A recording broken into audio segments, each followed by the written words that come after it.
ঝরঝর করে পানি ঝরছে। ওই ফকির বলছেন মা আমি জানি মা তুমি 5 ওয়াক্ত নামাজ পড়নেওয়ালি মা, কোনদিন ফকিরকে ঘুরাওনি, আজকেও তুমি ঘুরাতে পারবে না মা। মা আমি আজকে সারা দিন ধরে নগরে নগরে ঘুরেছি মা, কেউ আমাকে খাবার দেয়নি মা। আমি জানি তুমি 5 ওয়াক্ত নামাজ পড়নেওয়ালি, তুমি কোনদিন ফকিরকে ঘুরাবে না।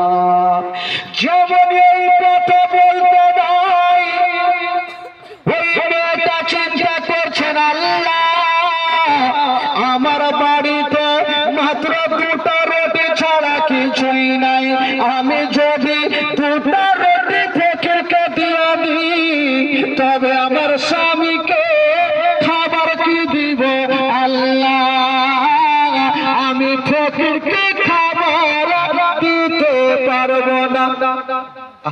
মেয়েটা ভাবছে আজকে ফকিরকে ঘুরিয়ে দেব, আল্লাহ গো যদি আজকে ফকিরকে ঘুরিয়ে দিই কাল হাসরের মাঠে আমার নবীর সামনে জবাব দিতে পারবো না।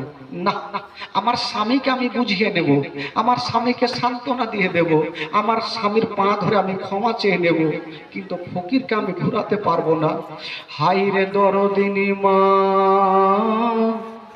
বলছেন বাবা একটু দাঁড়িয়ে যান, আমি ঘরের মধ্যে থেকে আসতেছি, 2টা রুটি নিয়া যেন ফকিরের সামনে দাঁড় হবে। মেয়েটা ভাবছেন আল্লাহ যদি আমি 2টা রুটি দান করে দিই আর বাদশা যদি দেখে লাই তাহলে আমার 2খানা হাতকে কেটে নিবে, আমাকে গ্রাম থেকে তাড়িয়ে দিবে। ওই মেয়েটা ভাবছেন যদি আমাকে দান করবে ওই বাদশা দেখে না আমার 2খানা হাতকে কেটে নিয়ে আমাকে গ্রাম থেকে তাড়িয়ে দিবে, আমি দান করতে পারবো না। মেয়েটা ভাবছে বাদশা যেন দেখতে না পায়। মেয়েটা কাঁদছেন আর বলছেন ওগো বাবা আপনি দান চেয়েছেন, আপনাকে আমি ফেরত পাঠাবো না, তবে এই যে 2টা রুটি আপনাকে দেব একটা শর্ত আছে হুজুর। বলল কি শর্ত? বলছেন বাবা এই 2টা রুটি দেব, আপনি দয়া করে এখানে খাবেন না, কোন জঙ্গলে গিয়ে খাবেন যেন বাদশা দেখতে না পায়। মেয়েটা জানে বাদশা যদি দেখে নেয় তবে 2খানা হাতকে কেটে নেবে। ওই মেয়েটা বলছেন বাবা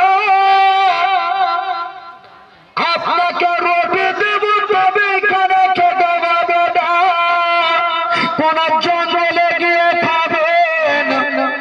ফকির বলছে মা চিন্তা করো না, আমি কথা দিলাম আমি রুটি এখানে খাবো না, বিশাল বড় জঙ্গলে যাব কেউ দেখতে পাবে না।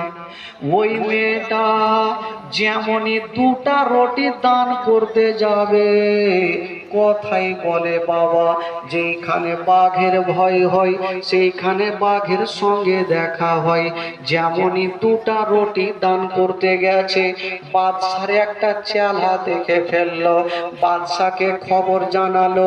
বাদশা বলল যাও মেয়েটাকে ধরে আমার কাছে নিয়ে আসো। ওই মেয়েটাকে টানতে টানতে যেন বাদশার কাছে হাজির করা হইল।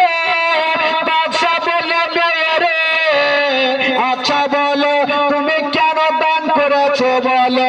মেয়েটা বলছেন বাদশা দানদার আমি কোনদিন ফকিরকে ঘুরাইনি, আজকে আমি ঘুরাতে পারলাম না। বাদশা বলল তুমি ঘোরাতে পারোনি, ঠিক আছে যখন তুমি অন্যায় করেছো শাস্তির জন্য তৈরি হয়ে যাও। বাদশা বলল ওরে তোরা কে আছিস রে, মেয়েটাকে গাছের সঙ্গে টাইট করে বেঁধে দাও আর 2খানা হাত কেটে নাও। যেমন এই কথা বলতে নাই, মেয়েটা বাদশার দুখান পা ধরে পড়ে গেল। ওগো বাদশা নামদার, দয়া করে আমার হাত দুইখানা কাটিয়েন না। মা গো শুনেন মা, কলেজা খানা ফেটে যাবে গো মা। মেয়েটা বলছেন ওগো বাদশা নামদার, আমার হাত দুইখানা কাটিয়েন না, যদি পারেন আপনাকে গ্রাম থেকে তাড়িয়ে দেন। ওই বাদশা বলেছিল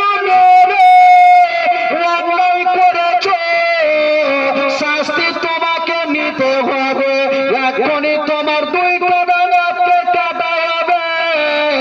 মেয়েটা বলছেন ওগো বাদশা নামদার, দয়া করে আমার হাত দুইখানা কাটিয়েন না, যদি পারেন আমাকে গ্রাম থেকে তাড়িয়ে দেন, আমার হাত দুইখানা কাটিয়েন না।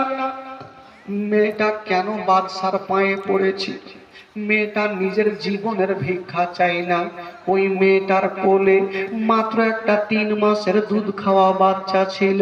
মেয়েটা ভাবছেন আল্লাহ যদি আমার হাত দুইখানা কেটে নেয়, আমার কোলের বাচ্চাকে আমি কেমন করে স্থানে লাগিয়ে দুগ্ধ পান করাবো। আল্লাহ গো, আমি স্থানে লাগাতে পারবো না।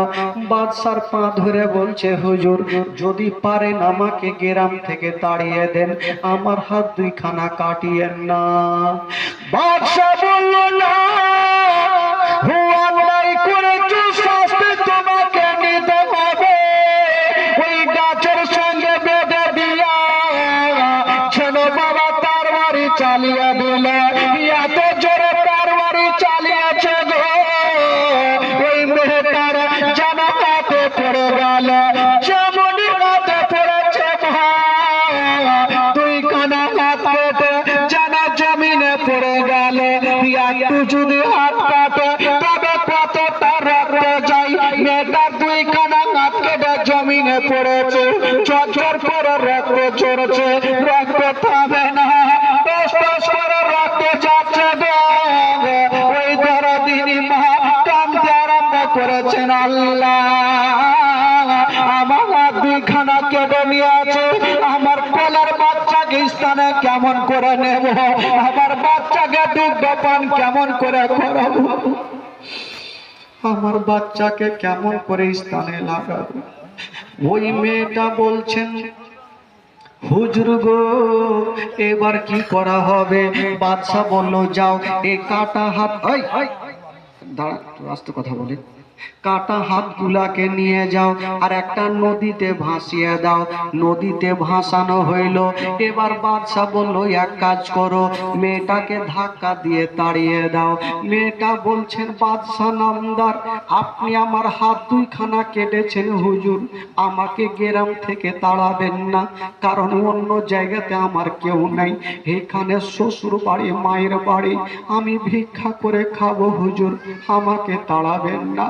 হাইরে দরদিনী মায়ের কান্না দেখে বাদশা বলল না তুমি অন্যায় করেছো, শাস্তি নিতে হবে। বাবা গো মেয়েটাকে ধাক্কা দিয়ে তাড়িয়ে দিল। একটু দূর আগিয়ে গিয়েছেন মা, একটা লোক বলছেন ও গো বাদশা নামদার, মেয়েটা তো চলে যাচ্ছে, এই যে 3 মাসের বাচ্চাটার কি করা হবে? বাচ্চাটাকে কি জবাই করে দিব? বাদশা বলল না। মেয়েটাকে ডাকা হইল আর একখানা গামছা নিয়ে চলে আসলো, আর ওই 3 মাসের বাচ্চাকে বাবা গো গামছাতে টাইট করে বেঁধে দিল আর মেয়েটার গলাতে এইভাবে ঝুলিয়ে দিল। বাচ্চা সামনে ঝুলছে, ধাক্কা দিয়ে মেয়েটাকে তাড়িয়ে দিল। দুঃখিনী মা কাঁদতে কাঁদতে জঙ্গলের দিকে চলে যাচ্ছে। বাবা গো বিশাল বড় জঙ্গলে চলে যাচ্ছে, যে রাস্তা দিয়ে যাচ্ছে সে রাস্তা যেন রক্ততে রঙে যাচ্ছে, হাত দিয়ে ঝরঝর করে রক্ত ঝরছে। ওই মেয়েটা কাঁদছে আল্লাহ এখন আমি কোথায় যাব? বাচ্চা সামনে ঝুলছে, মেয়েটার চোখ দিয়ে টস টস করে পানি ঝরছে। একটা বিশাল বড় জঙ্গলে পৌঁছে গেল, একটা পাথরের উপরে মেয়েটা বসে কাঁদতেছিল। 1 ঘন্টা পরে যে বাচ্চাটা গামছাতে বাঁধা আছে ওই বাচ্চাটা হাউমাউ করে কাঁদতে লাগলো।